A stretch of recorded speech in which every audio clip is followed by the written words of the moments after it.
So, namaste to dear kids and the coaches, their mentors. Maybe your place is turning little hot due to the weather, but even then, a very warm good morning to all of you. Today, day 7 of Khelo India E-Pathshala, Athletes Coaching and Education Program, and of course, obviously, we are participating in the table tennis event hosted by Sports Authority of India in joint collaboration with Table Tennis Federation of India and organized by Netaji Subhash Eastern Center, Kolkata. Pyare bachcho, our speaker today is Mr. Vismay Vyas. The topic he is going to deliver is how to learn performing push in table tennis. Yesterday, we requested you all to done a little warm-up activities, and when we logged in at 9:45 today, we had again requested. So, few kids may have done little hard warm-up because today we have to do little hard work in the form of executing some skills. Mr. Vismay Vyas, who is going to speak and share his experiences with all of you, is our International Table Tennis Federation's Level 3 coach. Not only level 3 coach, he is a level 1 course conductor also. Means he is one of those fellow amongst the 3 or 4 who has got the privilege to become the first ever level 1 course conductor. He is head coach in Sports Authority of Gujarat, and so far he has completed almost 4 ITTF level 1 ITTF PTT level 1 courses. He has completed his diploma in sports coaching from NIS Patiala also in 2004-5 batch. Even yesterday only Ma'am Parikh conveyed me that now since it has been shifted to Bangalore.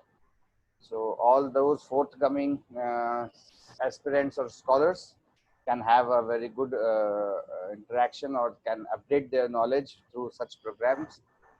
So I welcome you once again, Mr. Vismay Vyas from Vadodara, Gujarat, and TTFI and Sai welcomes you again in this platform. Now over to Shri Vismay Vyas.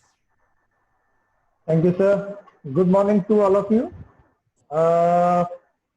First of all, I would like to congratulate Sai, TTFI, especially Dhanraj Chaudhary sir, Dr. Rajendra Pilania sir, Dr. Atul Dubey sir, and Vishwajit for this wonderful initiative. सबसे पहले तो मैं ये बोलना चाहूँगा, this is first time I am going to deliver this lecture in front of my guru, जिसके अंदर मैंने डिप्लोमा किया था. So I am bit nervous. So today's topic is push.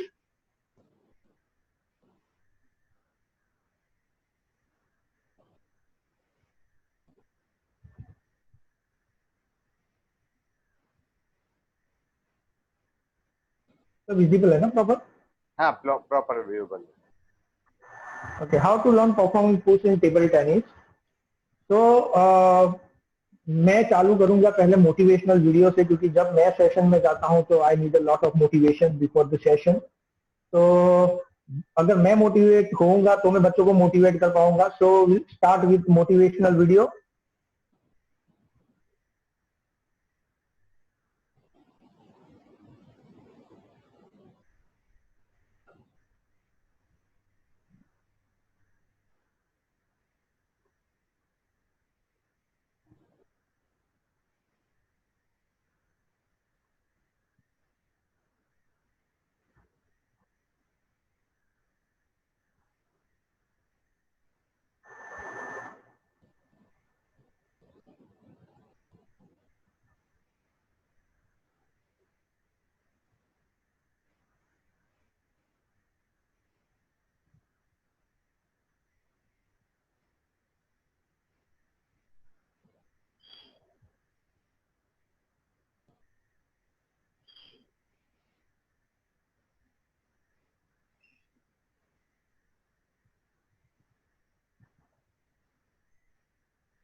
whenever we talk about any backhand stroke, we should understand the backhand triangle. तो backhand triangle जो है, when playing backhand stroke, try to visualizing the backhand triangle. तो जब भी आप कोई भी stroke perform करते हो, specially backhand, whether it is backhand counter, backhand drive और बैकहैंड पुश, तो ट्राई टू विजुअलाइज कि आपने एक बड़ा सा ट्राइंगल एग्जैक्टली आपके शोल्डर की जितनी लेंथ है अकॉर्डिंगली आपने अपने सामने होल्ड किया है, almost 12 to 14 inches away from your body. So directly in front of the middle of your body, imagine a triangle between the racket and your shoulders. When playing the backhand stroke, you need to move your body to keep the ball within this triangle. तो आपको जैसे सबको पता है कि जब भी कोई बैकहैंड स्ट्रोक खेलते हैं तो we need to move behind the ball. तो एग्जैक्टली अगर आप ये ट्राइंगल अंडरस्टैंड करोगे, ट्राइंगल समझ लोगे, तो आपको कोई भी स्ट्रोक, बैकहैंड स्ट्रोक खेलने में, एग्जीक्यूशन करने में आपको कोई भी प्रॉब्लम नहीं होगी. If you want to hit push cross court, तो आपको पोजीशन जो है, आपकी जो स्टांस है, वो विजुअलाइज, जो आपका ट्राइंगल है वो पॉइंटेड टुवर्ड्स अपोनेंट के क्रॉस बैकहैंड साइड पे होना चाहिए. और अगर आपको डाउन द लाइन करना है तो यही ट्राइंगल को आपको थोड़ा मूव करना है towards your opponents forehand side. तो खुद ब खुद आपका फॉलो थ्रू जो है वो प्रॉपर डायरेक्शन में जाएगा. Right? So as you can see, you have a much smaller reach when playing backhand stroke than when playing forehand stroke. तो जैसे आपको सबको पता है कि फोरहैंड जो है वो बाहर की तरफ आपका हाथ निकलता है, तो आपका जो रीचिंग है वो ज्यादा होता है टुवर्ड्स योर फोरहैंड. अगर बैकहैंड की बात करें तो बैकहैंड में आपको बॉडी क्रॉस करनी होती है, तो आपका जो रीचिंग है वो थोड़ा कम हो जाता है. तो उसके लिए जो भी स्ट्रोक आप खेलते हो उसमें आपको शॉर्ट मूवमेंट सबसे ज्यादा यूज होते हैं. शॉर्ट एडजस्टमेंट्स जो बोलते हैं वो आपको करने पड़ते हैं, one step movement. At same time where the triangle point, when your contact the ball is where the return will go. जैसे मैंने आपको बताया कि जहां पे आपको रिटर्न भेजना है वहां पे आपका जो ट्राइंगल है वो पॉइंटेड होना चाहिए. Right? So when playing backhand stroke will help you move to the ball better and help the learn to turn your body properly to control the direction of your return. अगर आप जहां पे आपको ball place करना है, अगर वहां पे आपका ट्राइंगल प्लेस नहीं होता है, तो कहीं ना कहीं आप स्ट्रोक के बाद आपकी बॉडी जो है वो डिसबैलेंस होने के चांसेस बढ़ जाते हैं. और अगर आपकी बॉडी डिसबैलेंस होती है तो आप जो नेक्स्ट स्ट्रोक खेलने वाले हो उसके लिए रिकवर होने में आपको उतना ही टाइम लग जाता है, और आप जो नेक्स्ट स्ट्रोक है वो इतना क्वालिटी बॉल नहीं खेल पाते हो. और यार आपका अपोनेंट को इजी बॉल मिलता है और वो फिनिश कर देता है, या तो वो क्वालिटी बॉल खेल लेता है, तो आपको प्रॉब्लम होती है ड्यूरिंग मैच प्ले.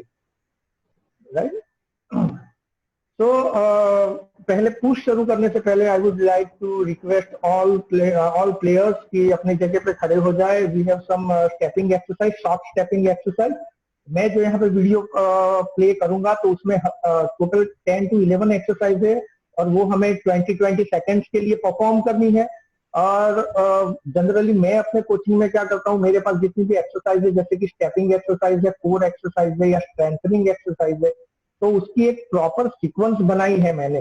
तो उससे क्या होता है कि जनरली जब प्लेयर्स आते हैं एकेडमी में, तो वो लोग जब एक्सरसाइज करते हैं तो उन लोग का जो फोकस टेबल टेनिस की जगह दूसरी जगह पे ज्यादा होता है, या तो वो टेबल टेनिस में फोकस नहीं करते. तो मेरी एक पर्टिकुलर सीक्वेंस है, और वो बच्चों को पता है कि मैं किसी को भी रैंडमली सीक्वेंस पूछूंगा कि फर्स्ट एक्सरसाइज, सेकंड एक्सरसाइज, और वो सारी एक्सरसाइज उनको सीक्वेंस में बतानी है. अगर वो सीक्वेंस में परफॉर्म नहीं करते हैं तो उनको कुछ ना कुछ पनिशमेंट मिलती है. तो क्या होता है कि उनकी जो एक्टिविटी के टाइम जो इन्वॉल्वमेंट होनी चाहिए वो उस वजह से खुद ब खुद आने लगती है.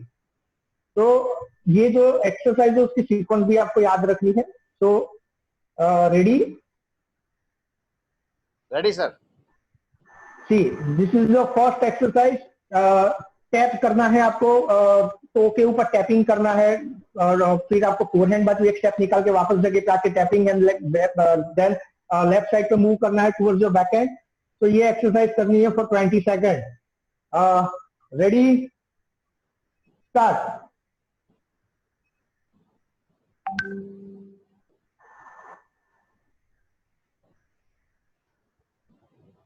Ready? Start.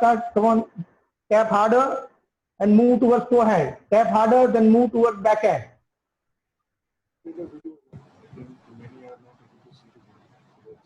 See.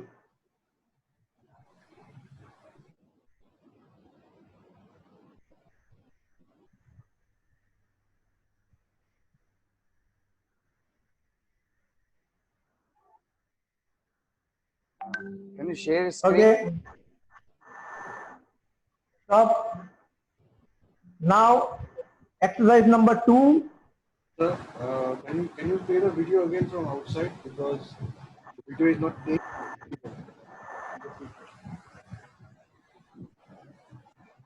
Sorry, sir. Asking, can you play the video from outside, like smoothly in the PPT? Video जो है इसमें भाई वो थोड़ा सा फुल व्यू में ले लीजिए क्योंकि बहुत शॉर्ट स्क्रीन में दिख नहीं रहा है। कुछ एक बच्चे क्या मोबाइल से देख रहे हैं तो उसमें स्क्रीन में और छोटा व्यू आ रहा है। अगर आप इसको फुल स्क्रीन व्यू ले लें तो they can imitate easily. I need to share it separately, sir. या वो पूरा स्क्रीन व्यू हो जाएगा ना तो दूर से बच्चों को दिख जाएगा, वो उसको समझ पाएंगे आराम से। Currently from your media player, if you just can play. Okay, okay.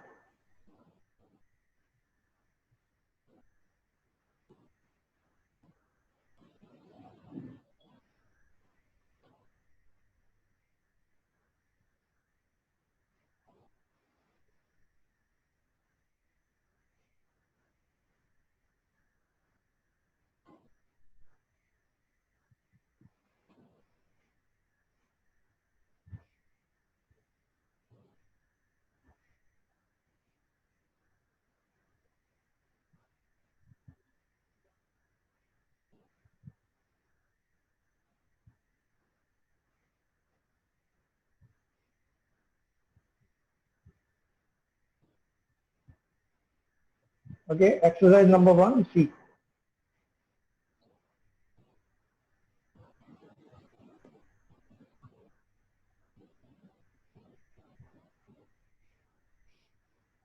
बच्चों you can imitate, start playing it again.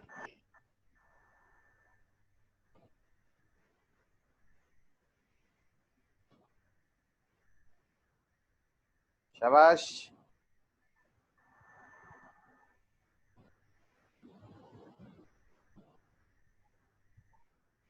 Okay, now ready for exercise number 2. So, watch properly. Screen share करें इसमें भाई। स्क्रीन शेयर ही है sir. नहीं, आप आ रहे हो screen में, वो वीडियो नहीं आ रहा। अच्छा है सर।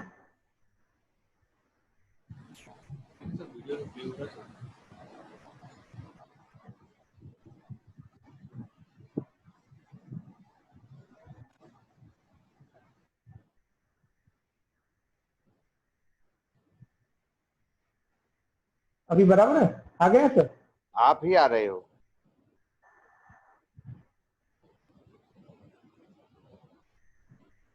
यहाँ पे तो सर शेयरिंग दिखा रहा है मुझे।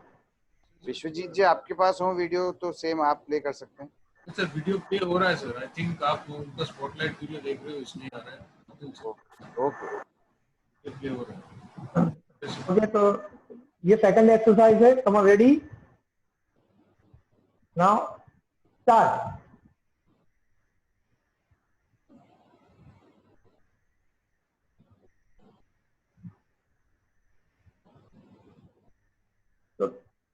Forehand tossing, go forward for push and then back to your position and then tossing from forehand.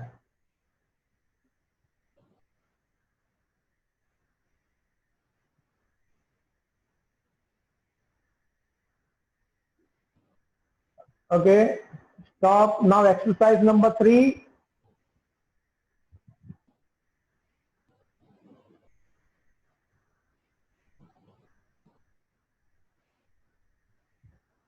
Ready? Start.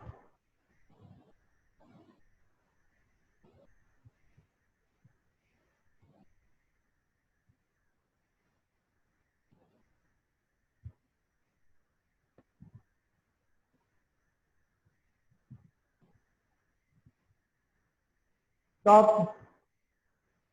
Then next movement.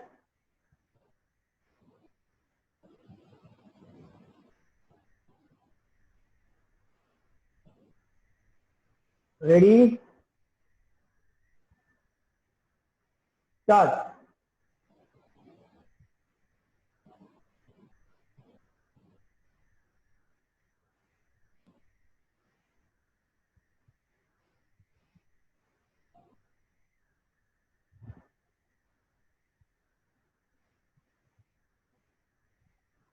Stop. Next.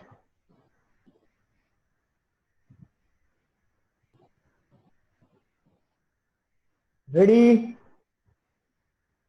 Start.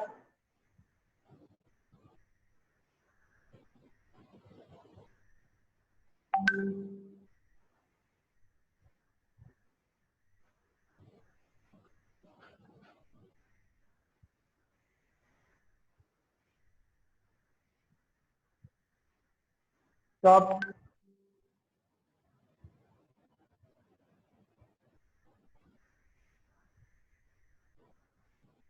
Next exercise. Ready. Start.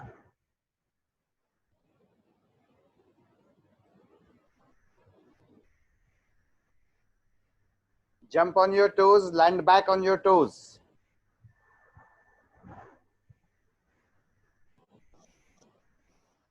Try to have minimum contacts of your heels with the surface. Stop. Next exercise.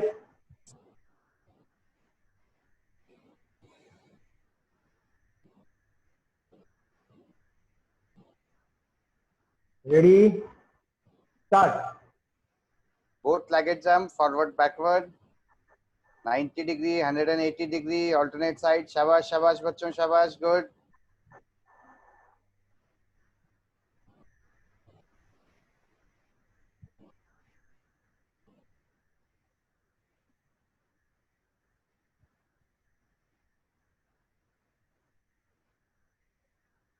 Stop.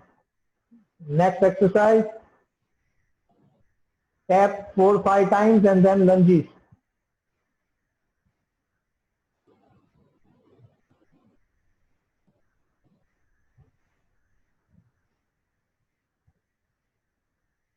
Start. Half squat and lunging. Forward lunging. Alternate leg, forward lunging and half squats. Simultaneous.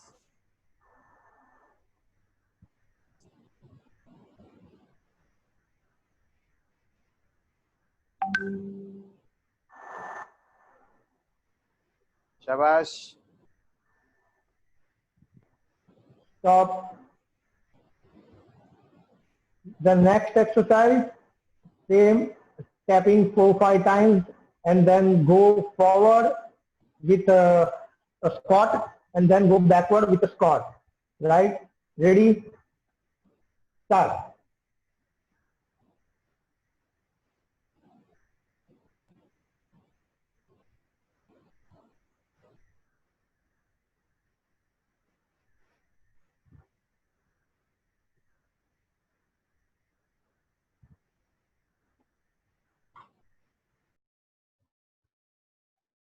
Okay, stop. And last exercise, spot tapping. Ready? Start.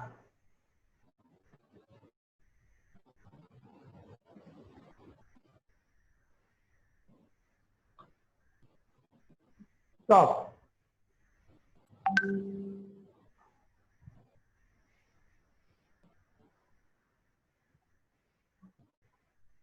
तो अभी हम बात करेंगे regarding push.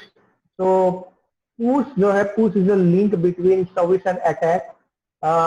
अगर आपने देखा है तो काफी बार सर्विस को हम लोग रिसीव करते हैं विद पुश और उसके ऊपर अटैक ज्यादातर आते हैं. तो it's link between service and attack. A push is a more of a defensive stroke than the drive, and the aim is to play down and back and underneath the ball to create some backspin. Right? जैसे कि सबको पता है कि push जो है वो एक बैकस्पिन स्ट्रोक है और डिफेंसिव स्ट्रोक है. तो उसका जो मेन एम होता है कि उसके अंदर बैकस्पिन डाल के ज्यादा से ज्यादा सामने वाले की तरफ अच्छी प्लेसमेंट डालना होता है. Use the backspin push stroke against a long backspin return. The backhand push has a short backswing and is executed mainly with the use of the forearm. तो जब भी आप बैकहैंड पुश जब परफॉर्म करते हो तो रिमेम्बर वन थिंग कि आपका जो एल्बो है वो आपकी एक्सिस बनेगी और आपके एल्बो के अराउंड जो है आपका पूरा हाथ फोरआर्म जो है वो रोटेट करेगा. The wrist is used also and add trying amount of backspin to the ball at contact. और जैसे कि आप में से बच्चे लोग बहुत है तो आपको पता है कि जैसे आप पिज्जा खाने जाते हो तो पिज्जा के अंदर जब टॉपिंग्स गिरते हैं तो कितना अच्छा लगता है, राइट। तो एग्जैक्टली लाइक दैट कि जब भी आप कोई स्ट्रोक खेलते हो तो जो यीस्ट जो है ना वो हमेशा एक टॉपिंग का काम करती है to add extra spin and extra power, right. तो जो रिस्ट है वो बहुत ही इंपॉर्टेंट रोल प्ले करती है when you are performing push. And remember one thing कि जब भी पुश करते हो तो जो सबसे इंपॉर्टेंट थिंग है दैट इज प्रेशर। अगर आप इंडेक्स फिंगर और थंब के बीच में अगर प्रेशर इंक्रीज करते हो when you are performing the push तो जो स्पिन जनरेट है वो ज्यादा होती है, उससे आप ज्यादा स्पिन जनरेट कर पाते हो। और अगर वही चीज को प्रेशर थोड़ा कम करोगे तो कंपेरेटिवली थोड़ा कम बैक स्पिन आपका जनरेट होगा। तो जब भी आप सर्विस करते हो तो सर्विस में भी सेम ही है कि जो भी सर्विस के अंदर जो मेनली जो की एरियाज है जिसके ऊपर आपको फोकस करना है that is your grip and pressure points, index finger and thumb. Sometime with this three fingers, middle finger, ring finger के साथ भी आप प्रेशर जनरेट करने से आप पावर जो है बॉल के अंदर वो इंक्रीज कर सकते हो। When first learning this stroke, try to produce as much backspin as you can. Learning to brush the ball with your racket to produce a heavy spin will help you control this stroke. जब भी कोई beginner जब कोई खेलने जाते हैं तो problem क्या होती है कि जनरली या तो पुश तो परफॉर्म कर लेते हैं लेकिन जो डायरेक्शन है उसके ऊपर फोकस नहीं कर पाते हैं, तो डायरेक्शन जो प्रॉपर है वहां पे बॉल जा नहीं पाता है, या तो डायरेक्शन प्रॉपर जाती है तो कहीं कहीं ना कहीं वो पुश जो एक्शन है वो वहां पे वो कॉम्प्रोमाइज करने लगता है। तो जनरली प्रैक्टिस जब शुरू करनी है, पुश जब सीखने जाते हो तो रिमेंबर वन थिंग कि कोई भी स्ट्रोक है उसको 3 या 4 पार्ट में डिवाइड कर दो। जैसे कि मैं डिवाइड करता हूँ, पहले मैं उनको जस्ट टच सिखाता हूँ, तो टच के लिए मैं क्या करता हूँ कि टेबल के ऊपर एक बॉल प्लेस करके उनको रैकेट से पुश करना सिखाता हूँ, खाली धक्का मारना एक प्रॉपर डायरेक्शन के अंदर। तो उसके लिए मैं जनरली पहले नेट थोड़ी लिफ्ट कर देता हूं, तो उससे क्या होता है कि जब पुश करते हो तो रैकेट जो आपकी है टेबल पे से पुश करना है तो ऑब्वियसली रैकेट जो है आपकी ओपन एंगल ही रहेगी, तो उससे जो आपकी फॉलो थ्रू है वो प्रॉपर डायरेक्शन में जाना चालू हो जाएगी। अगर 1 घंटा 2 घंटा बच्चा इस तरह से अगर वो बॉल को ड्रैग करके एक प्रॉपर डायरेक्शन में भेज रहा है विथ ओपन एंगल, तो खुद ब खुद बॉल एक प्रॉपर डायरेक्शन में जाना चालू होगी और उसकी जो स्टैंस है, उसकी जो प्रिसीजन है वो बढ़ती जाएगी कि अगर मुझे ये डायरेक्शन में बॉल को भेजनी है तो मुझे कौन से डायरेक्शन में अपनी हाथ को मूव करना है। फिर धीरे धीरे मैं उसको सेल्फ मल्टी बॉल के लेके जाता हूं, जैसे कि अपने फ्री हैंड जो है उससे बॉल ड्रॉप करके आपको हाथ को एक्सटेंड करना है आगे की तरफ, तो खुद ब खुद आपको जो ब्रशिंग सेंस है वो खुद ब खुद डेवलप होना चालू हो जाएगी। तो बैकहैंड पुश है, जैसे कि हर कोई स्ट्रोक है उसको वैसे तो 3 फेज के अंदर डिवाइड किया गया है, लेकिन मैं 4 फेज के अंदर मैं उसको देखता हूं। तो first phase is the back swing, second is contact point, third is follow through and fourth most important part जो है रिकवरी। जैसे कि आपने कोई भी एक स्ट्रोक परफॉर्म किया उसके बाद आप कितने जल्दी दूसरे स्ट्रोक के लिए रेडी होते हो, जो पीरियड है उसे बोलते हैं रिकवरी फेज, रिकवरी पीरियड। तो will start with back swing first.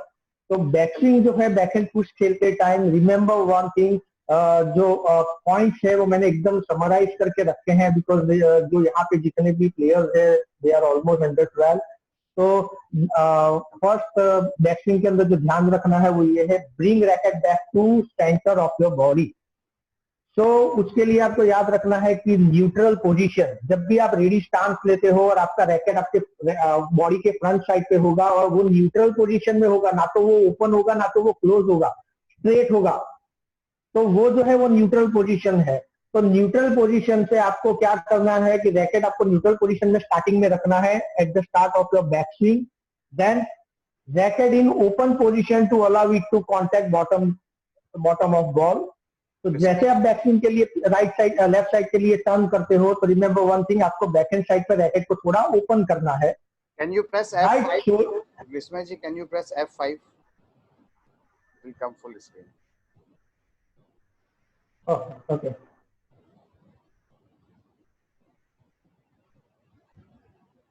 तो आप जब भी बैकहैंड की तरफ बैकस्विंग के लिए रोटेट करते हो टुवर्ड्स योर लेफ्ट साइड, तो रिमेंबर वन थिंग कि रैकेट जो है वो आपकी ओपन फेज में ओपन एंगल के साथ लेफ्ट साइड पे मूव करेंगे. Right shoulder and right hip are a little closer to table than left shoulder and hip. तो जैसे आप लेफ्ट साइड पे टर्न करते हो तो ऑब्वियसली आपकी जो राइट साइड की हिप है और राइट साइड की जो शोल्डर है वो खुद ब खुद टेबल की एंड लाइन से ज्यादा पास होगी in comparison to your left shoulder and left hip. Right. Now most important part is contact point. जो कॉन्टेक्ट पॉइंट है, forearm extend to bring racket to ball. जो आपका फोरआर्म है वो आगे की तरफ एक्सटेंड होगा, आगे की तरफ खुलेगा बॉल को कांटेक्ट करने के लिए. Racket contact ball as ball begins to descend from top of the bounce. जैसे कि आपको पता है कि जो ट्रेजेक्टरी है उसको भी तीन फेज के अंदर डिवाइड किया है. वो एक है असेंडिंग. जब बॉल अपने कोर्ट में टेबल से स्ट्राइक होके ऊपर की तरफ उठती है तो उसे असेंडिंग फेज बोलते हैं. जब बॉल अपने सबसे पीक ऊपर मतलब सबसे हाइट पे होती है उसे बोलते हैं peak of top of the bounce. और जो थर्ड फेज है वो वहां से जब वो बॉल नीचे की तरफ गिरना चालू करती है तो थर्ड. लेकिन मैं जनरली उसको 5 कैटेगरी के अंदर डिवाइड करता हूं. जैसे कि बॉल स्ट्राइक करती है जैसे टेबल के ऊपर तो नंबर 1. जब वहां से बॉल उठ के आती है नेट हाइट के ऊपर तो नंबर 2. जब टॉप ऑफ द बाउंस पे होती है नंबर 3. वापस वहां से गिर के जब वो नेट हाइट पे आती है नंबर 4. एंड जब वो जमीन से जब तक टच नहीं करती number 5.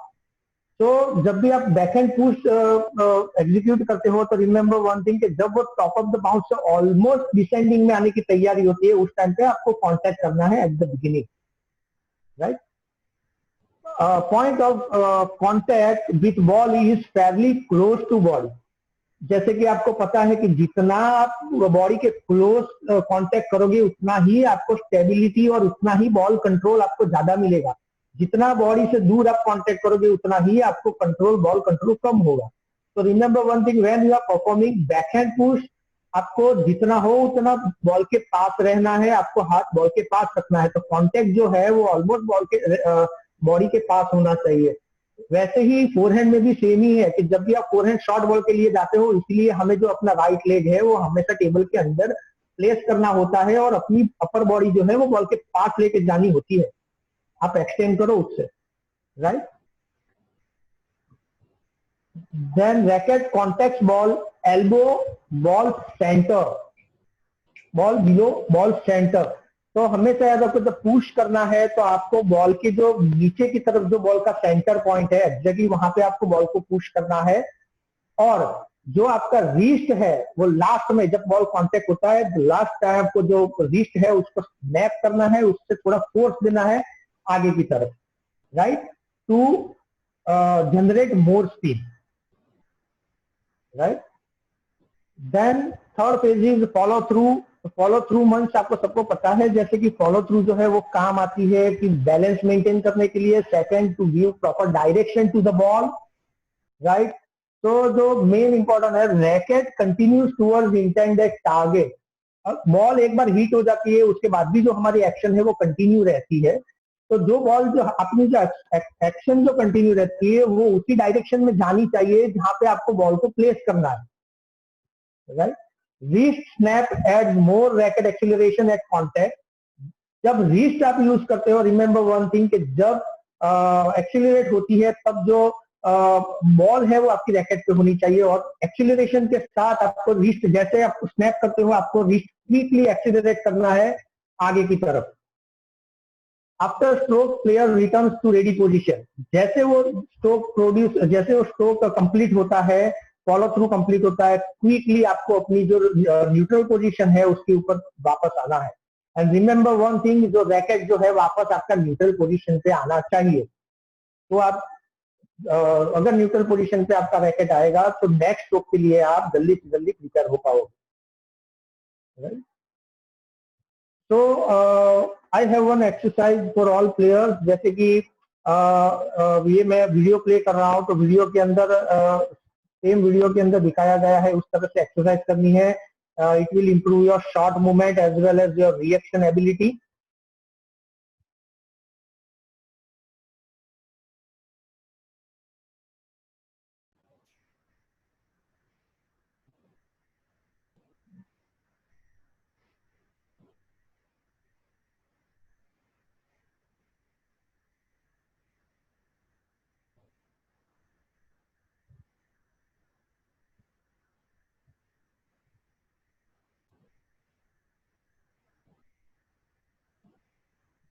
Okay, all players ready? So number one means you just imagine that ball is coming long towards your backhand. तो आपको वहीं पे खड़े होके टैप करना है और वहीं पे खड़े होके पुश करना है. Second is number two is shot on your backhand. So आपको राइट लेग जो है वो आगे की तरफ प्लेस करना है, पुश करना है और वापस रेडी पोजीशन पे आना है और टैपिंग करना है. And the third number means ball जो है आपकी एक्सट्रीम बैकहैंड की तरफ आ रहा है तो आपको लेफ्ट लेग लेफ्ट साइड की तरफ थोड़ा सा निकालना है, पुश करना है and then again back to your neutral position and tap again. Right. तो ये एक्सरसाइज जो है वो हम 30 सेकंड के लिए 2 सेट करेंगे. मैं नंबर बोलूंगा, अकॉर्डिंगली आपको मूवमेंट करना है. राइट. सो मैं डेमोन्स्ट्रेशन एक बार दिखा लेता हूं कि ये वीडियो के अंदर, तो आप देख लो एक बार, उस हिसाब से हमें एक्सरसाइज करनी है बहुत properly.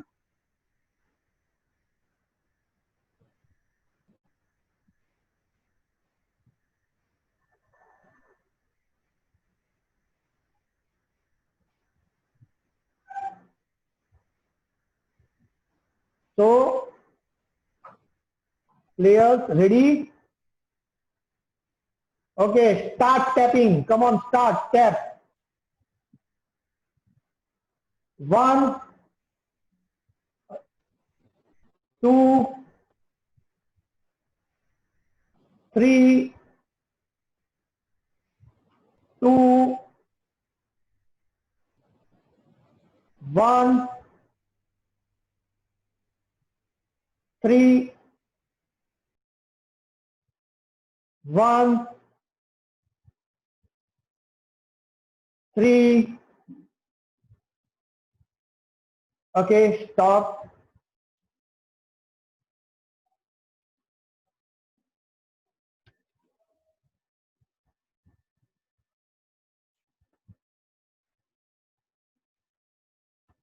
One more time. We are ready? Start. 1, 3, 2, 3, 1, 2, 1. Stop. Good, very good.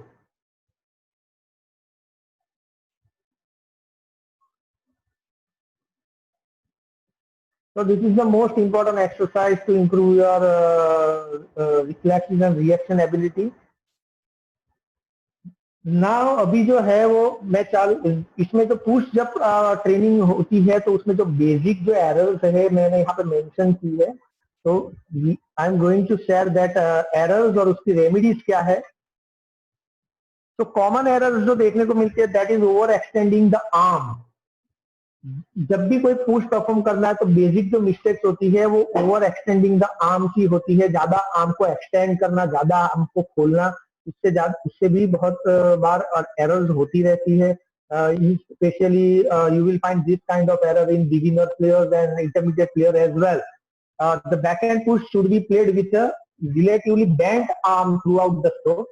Overextending the arm is a common error among beginners that are playing the stroke in front of their body. They learn their arm directly at the ball and finish with a straight elbow. It is very hard to control the ball like this, right?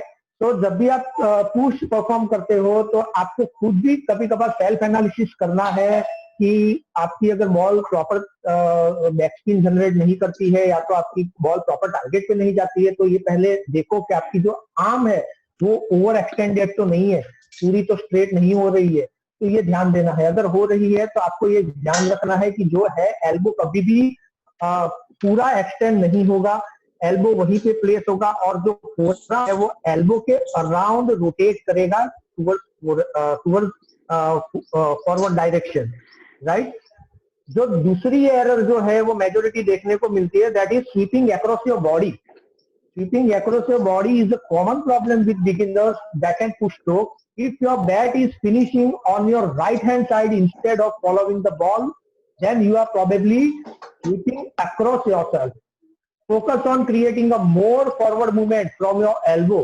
जैसे कि आपने देखा है कि हाथ जो है वो पुश खेलते वक्त, बैकहैंड पुश खेलते वक्त आगे की तरफ जाना चाहिए।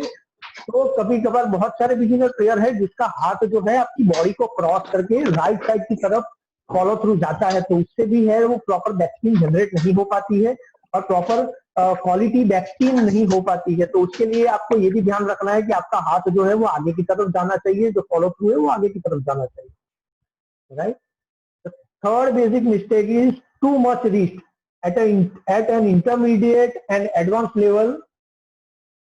The wrist can be added to the push to generate a little more speed. However, when first learning the shot, you should concentrate on the movement of the arm. Always worry about the big beats first and the smaller beats can be added on later. जैसे कि initial stage में जब आप basic और intermediate में होते हो और जब आप पुश खेलना सीख रहे हो तो उस टाइम पे ज्यादा रिस्ट यूज नहीं करना चाहिए, क्योंकि सबसे इंपॉर्टेंट होता है बड़ी मूवमेंट। अगर पहले बड़ी मूवमेंट के ऊपर आप फोकस करोगे तो छोटी छोटी जो मूवमेंट है वो आप कभी भी उसके ऊपर वर्कआउट करके उसको रेक्टिफाई कर सकते हो। लेकिन एट अ टाइम एक ही मूवमेंट के ऊपर फोकस करो तो उससे जो आपकी लर्निंग प्रोसेस है वो बहुत ही फास्ट हो जाती है, राइट। फोर्थ मिस्टेक जो होती है basically that is taking the ball too early. So it is difficult to take the backhand push too late as the ball in coming directly at your body. However, some players to try and reach forward too much to take the ball too early. Let the ball come to you and take it either at or just before the peak of the bounce. When we look at the backhand touch later on, we should begin to think about the advantages of taking early, right? So हमेशा याद रखो जब beginning phase होती है तो try to contact at top of the bounce. आपको ज्यादा हरी नहीं करनी है, बॉल को टॉप ऑफ द बाउंस से खेलना है। तो क्या होगा कि एक बार टाइमिंग आपका प्रॉपर होगा, उसके बाद जब आप एडवांस लेवल में मूव करोगे तब खुद ब खुद आपको अर्ली कॉन्टैक्ट कैसे करना है, कहाँ से करना है, वो खुद ब खुद आपको आपकी जो कोचिंग है वो धीरे धीरे आपको दिखाना चालू करेंगे। लेकिन जो बेसिक होती है, जो बेसिक चीज जो सीखनी होती है दैट इज टच। तो टच के लिए कोई भी एक प्रॉपर जो सेफेस्ट जो कॉन्टैक्ट पॉइंट है that is top of the bounce, right. पांचवा जो है जो बेसिक मिस्टेक होती है in beginners that don't scoop the ball. जैसे कि आप देखो many beginners players scoop push where the try to go down and back of the ball and then continue to move up the front of the ball with the bat finishing high. It follows a U shape, right. तो जैसे आपने देखा होगा बहुत सारे beginner ऐसे होते हैं कि पहले रैकेट नीचे की तरफ जा रहा है और फिर उसको ऊपर की तरफ उठाते हैं, तो वो लोग फॉलो जो करते हैं पाथ वो यू शेप की तरफ करते हैं। तो ऐसे जो प्लेयर है ये जनरली गलती ज्यादा होती है, तो उनको बार बार बताना पड़ता है कि भाई आपको जो है आपका हाथ आगे की तरफ जाना चाहिए और स्ट्रेट जाना चाहिए।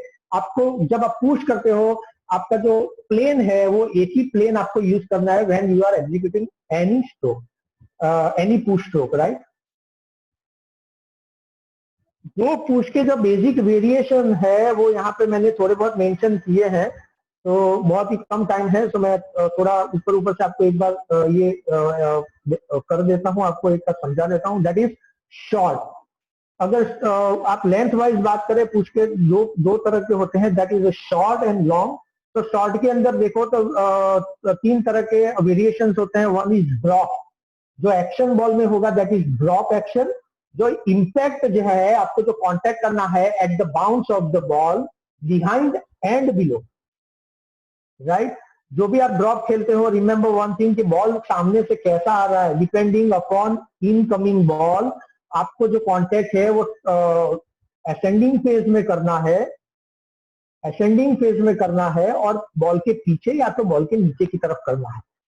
जो एक्सीलरेशन है एब्जॉर्ब द एनर्जी। आपको बैकस्विंग जो है when you are performing the short drop remember one thing, जो बैकस्विंग है वो ऑलमोस्ट नील होगा, contact point and then no acceleration, contact point and just slightly follow through, right.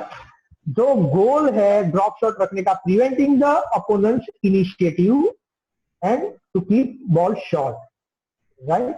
जो remarks है जो आपको ध्यान में रखना है when you are performing short drop, आपकी जो ग्रिप है वो रिलैक्स्ड होनी चाहिए और आपका जो हैंड है एक्टिव होना चाहिए। दैट मीन्स जो फिंगर्स रिमेंबर वन थिंग, जब भी शॉर्ट बॉल की बात आती है, यूज योर फिंगर। तो फिंगर्स जो होती है बहुत ही इंपॉर्टेंट रोल अदा करती है, जैसे कि प्रिसाइज कांटेक्ट बहुत जरूरी है for short push and short play, right.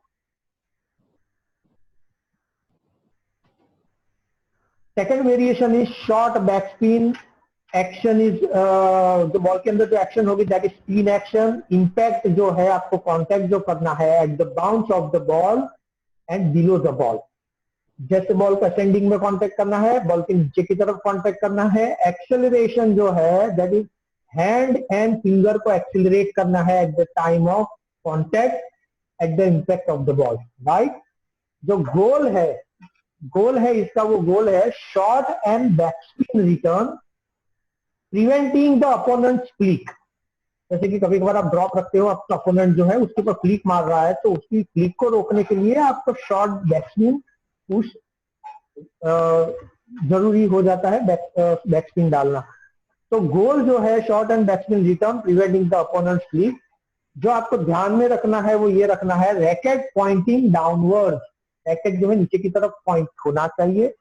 Titan the fingers eight moment of impact. जैसे मैंने आपको बोला था कि ज्यादा बैकस्पिन जनरेट करने के लिए जो इंडेक्स फिंगर और थंब है उसका प्रेशर सबसे ज्यादा इंपॉर्टेंट रोल अदा करता है।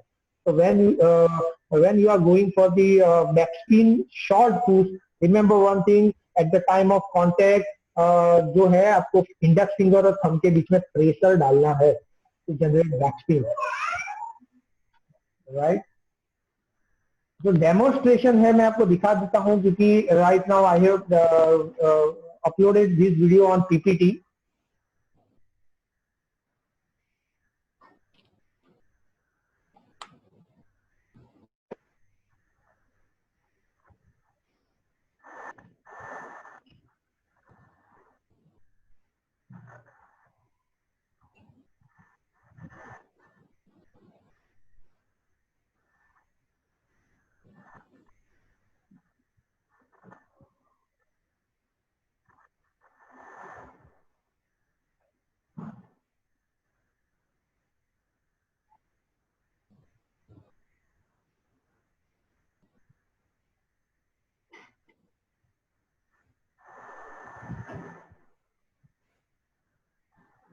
Right, then third variation is short lateral. जो एक्शन बॉल में है दैट इज कैरी और स्पिन। बॉल को स्पिन करना है थोड़ा और बॉल को कैरी भी करना है, रैकेट पे रखना है थोड़े टाइम तक। तो इम्पैक्ट जो है बॉल के अंदर, जो आपको कांटेक्ट करना है at the bounce off the ball below on the side, right. जैसे कि बॉल जब ऊपर की तरफ आ रही है, असेंडिंग फेज में कांटेक्ट करना है, और जो है बॉल के नीचे और थोड़ा साइड के ऊपर कांटेक्ट करना है to generate side spin. Acceleration है, हैंड एंड फिंगर जो है उसको एक्सीलरेट करना है at the time of contact. Goal जो है इस तरह के लेटरल शॉर्ट स्पिन का, that is placed return, direction the opponents return. Directing the opponent return, opponent को किसी एक कोने के अंदर पुश करने के लिए इस तरह का जो शॉर्ट पुश है हम लोग एग्जीक्यूट करते हैं। जो उस पर ध्यान देना है दैट इज ब्रोकन और एक्सटेंडेड रिस्ट। आपका जो eight the time of beginning, eight the time of batting, जो आपका जो रिस्ट है वो इस तरह से होना चाहिए, नीचे की तरफ पॉइंटेड होना चाहिए, और आपको उसको आगे की तरफ थोड़ा सा आगे की तरफ मूव करना है जब आप बॉल को कॉन्टैक्ट करते हो। चौथा जो है that is long tight push. सबसे इंपॉर्टेंट पुश है। जो एक्शन जो बॉल में है दैट इज स्मैश एक्शन, थोड़ा हीटिंग एक्शन होगी। इम्पैक्ट जो है at the top of the bounce and behind the ball.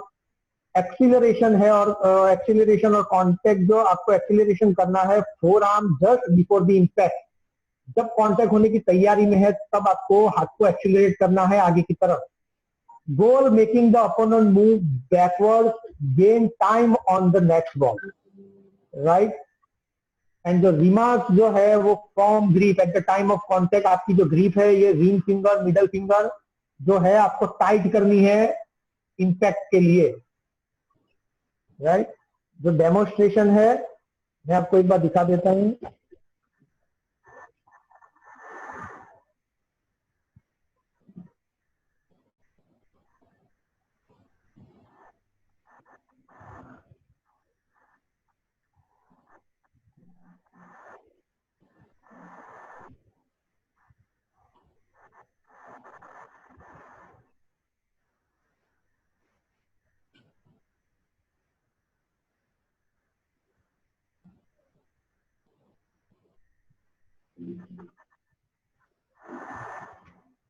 Next is long back swing. जैसे कि मैंने अभी जो आपको जो एक्सप्लेन किया है वो सेम लॉन्ग बैक स्विंग का ही एक्सप्लेन मैंने किया है।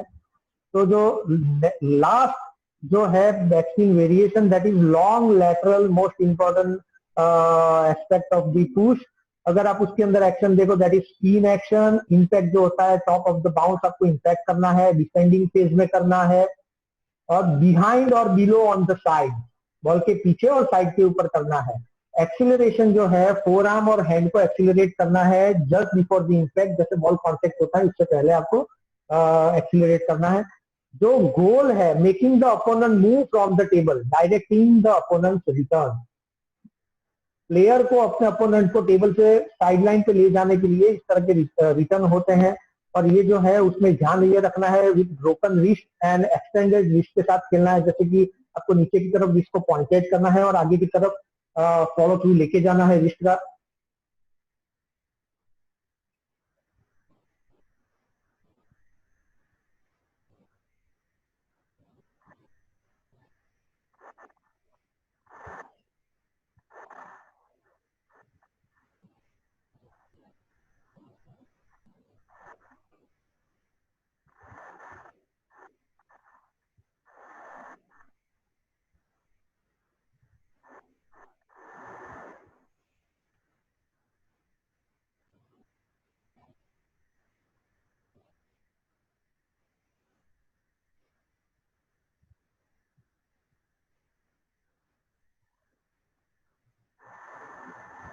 Thank you sir.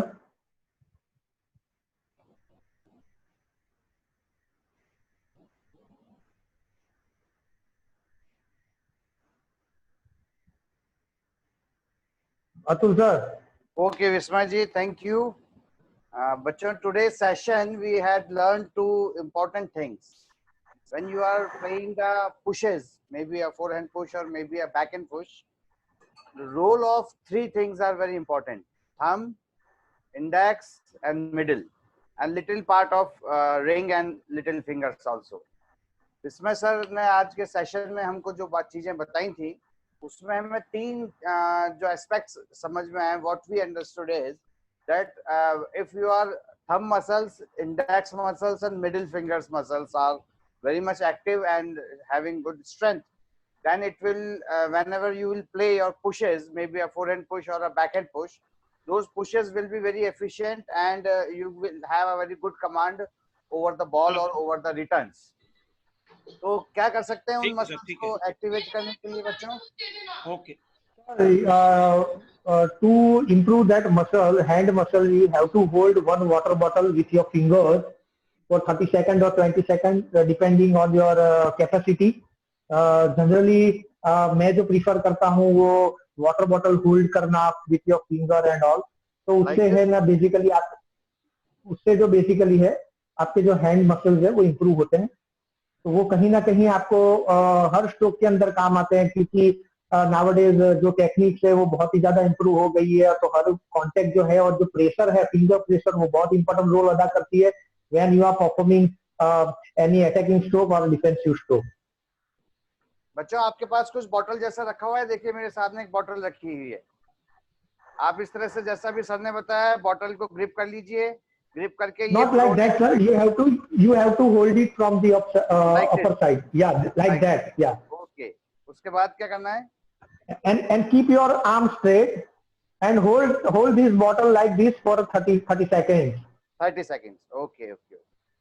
बच्चों आप इन एक्टिविटीज को करके अगर आप अभी एक्चुअल स्किल्स को परफॉर्म नहीं कर पा रहे हैं तो जैसा कि सर ने बताया इस तरह से आप इसको होल्ड कर सकते हैं और होल्ड करके आपकी बताएं. And secondly, hold the bottle with your fingertips, not like this, like this. Like this. Yes, sir. Okay. तो आप बच्चों इस तरह से होल्ड कर सकते हैं. Other thing is that Shabash, very good. This girl called Mehak is doing perfectly. Good girl. So there are three different and major muscles which are contributing in playing these shots. The name of those muscles are brachioradialis. This is brachioradialis. You can see. अपने हाथ लंबे कीजिए बच्चों. सब अपना एक हाथ लंबा कीजिए. ठीक है, अब दूसरी हाथ से अपने यहाँ पर जो थोड़ा सा फ्लैशी पार्ट है ना, उसको ग्रिप कीजिए इस तरह से, एक बार पकड़िए कोहनी से just below the elbow, just grip below the elbow.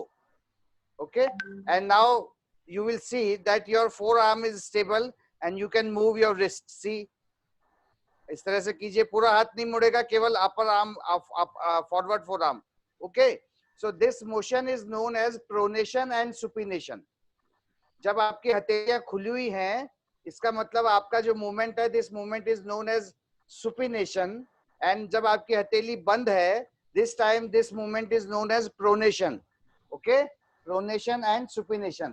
So three major group of muscles are contributing in development of thumb and index and middle. So if you want to develop this brachioradialis or extensor muscle of the wrist, this part, तो आपको एक तो अभी sir ने जो 2 activities बताई आप वो कर सकते हैं. आप हाथों में इस तरह से बोतल को पकड़िए, अगर 1 लीटर की बोतल है बहुत अच्छी बात है, ग्रिप पकड़ के आप ये वाला मूवमेंट कीजिए. This will be resistive progressive drill. So क्या कहेंगे? Resistive progressive drill. इससे आपकी फोर आर्म की मसल्स की स्ट्रेंथनिंग होगी, और चाहे आप बनाना फ्लिक खेल रहे हैं, चाहे आप पुश खेल रहे हैं, this will help you a lot.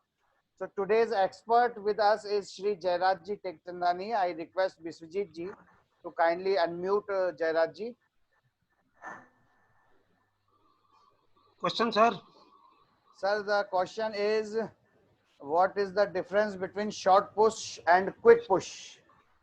Short push basically जो है टेबल के नियर आती है, और दूसरा आपने कौन सा पूछा? Long push. Quick push. Quick push में क्या होता है कि जब अपोनेंट आपके सामने से खेलता है तो जल्दी से उसको एकदम ऑन द बाउंस उसको पुश कर देता है.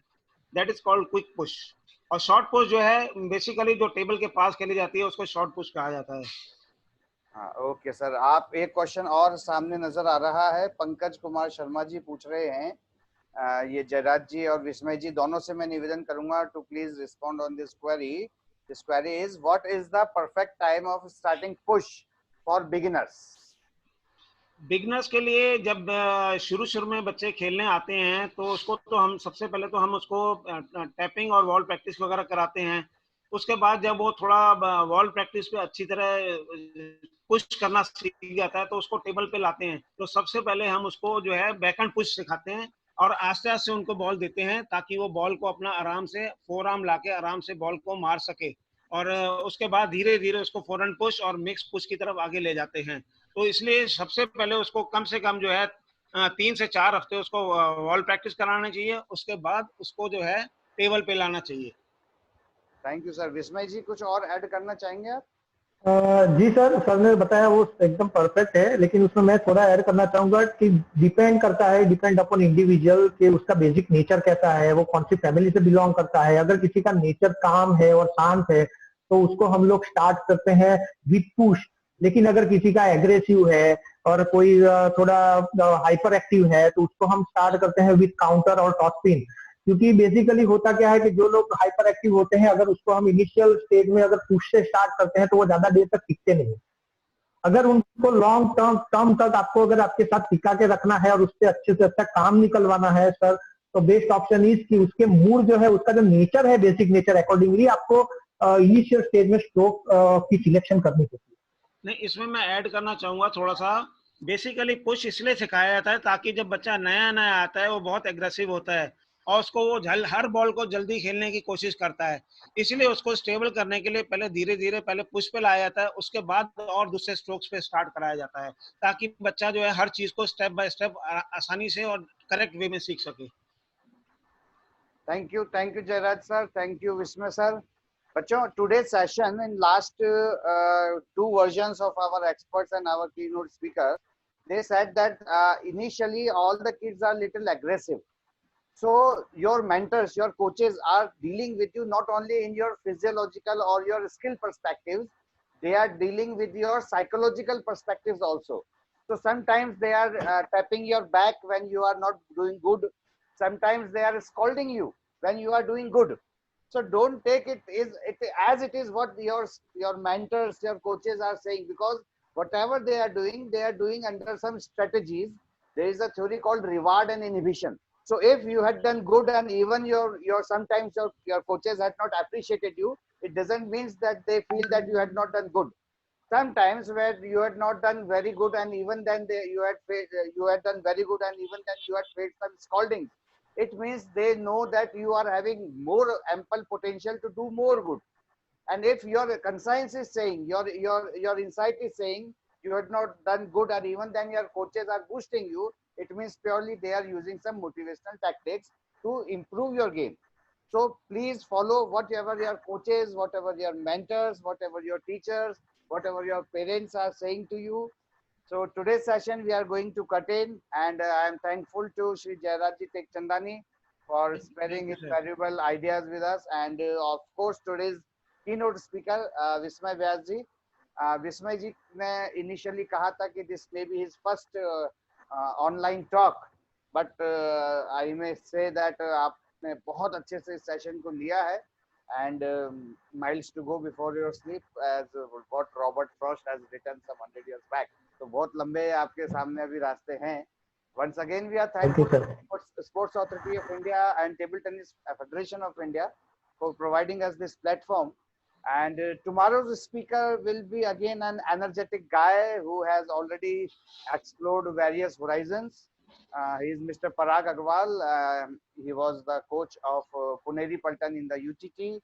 He is the head coach of UP Table Tennis Association, and having an exposure of coaching for 6 long years continuously in the ICC Coaching Center, United States. He is a level 2, level 3 coach as well. तो विस्मय जी, पराग जी पहले session में हमारे पास में doctor Pushpendra जी थे. Last week हमारे पास में बहुत एनर्जेटिक स्पीकर्स थे. So kids, don't lose such opportunities. Be tuned in tomorrow morning at 9:45 a.m. Ask your friends, ask your colleague players, and even your sometimes parents, क्योंकि जो exercises, activities हम लोग यहाँ पे आपके teachers, आपके keynote speakers करवा रहे हैं, that will not only helpful for you, if your parents will also join with you, it will help them also. So with this note, I am signing off from this platform. Tomorrow morning 9:45 a.m. we'll again resume the session. Once again, thanks to Vismay ji, thanks to Jayraj ji, thanks to Sports Thank you, Authority sir. of India and Table Tennis Federation of India, and of course the young professional Bishwajit. Good day. Namaste to all. Thank you. Thank Thank you, you. sir. Bye, sir.